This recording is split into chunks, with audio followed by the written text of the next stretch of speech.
సముద్రం ఉప్పొంగుతోంది. నీలి అలలు ఒకదానిపై ఒకటి విరుచుకుపడుతూ తీరాన్ని కొడుతున్నాయి. ఆకాశం నల్లటి మేఘాలతో కమ్ముకొని ఉంది. మెరుపులు చిమ్ముతూ గాలి గర్జిస్తోంది. అలాంటి సమయంలో ఒక రాణి, సముద్రపు లోకానికి చెందిన జలకన్య, గాయపడిన దేహంతో తీరంపై క్రాలు చేస్తూ ముందుకు వెళ్తోంది. ఆమె మెరిసే వెండితోక రాళ్లమీద రక్తపు చారలు వదులుతోంది. ఆమె పేరు సారా. సముద్రపు సింహాసనానికి రాణి. కానీ ఇప్పుడు ఆమెను ఆ సింహాసనం నుండి బలవంతంగా దూరం చేశారు. తన విశ్వాసఘాతక సైనికులు ఆమెను పై ప్రపంచానికి విసిరిపారేశారు. రాత్రి తుఫాన్లో చనిపోయి ఉంటుందని అనుకున్నారు. కానీ సారా చనిపోలేదు. ఆమె ప్రతి శ్వాస ప్రతీకారంగా మారింది. ప్రతి అలలో ఆమె గుండె కొట్టుకోవడం పెరిగింది. నేను సముద్రపు కుమార్తె, సముద్రమే నా రక్తం అని ఆమె గట్టిగా చెప్పుకుంది. తుఫాను ఆమెను వెనక్కి నెట్టిన ప్రతి అడుగు ఆమె స్వతంత్రానికి దారితీసింది.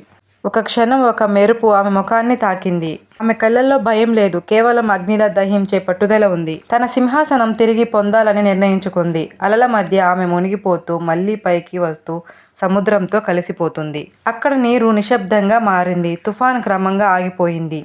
రాణి తిరిగి వచ్చింది. కానీ ఈసారి ఆమె దయగల రాణి కాదు. ఆమె తుఫాన్ స్వరూపిణి. సారా కోసం ఒక లైక్ చేసి మన ఛానల్ని సబ్స్క్రైబ్ చేసుకోండి. Thanks for watching.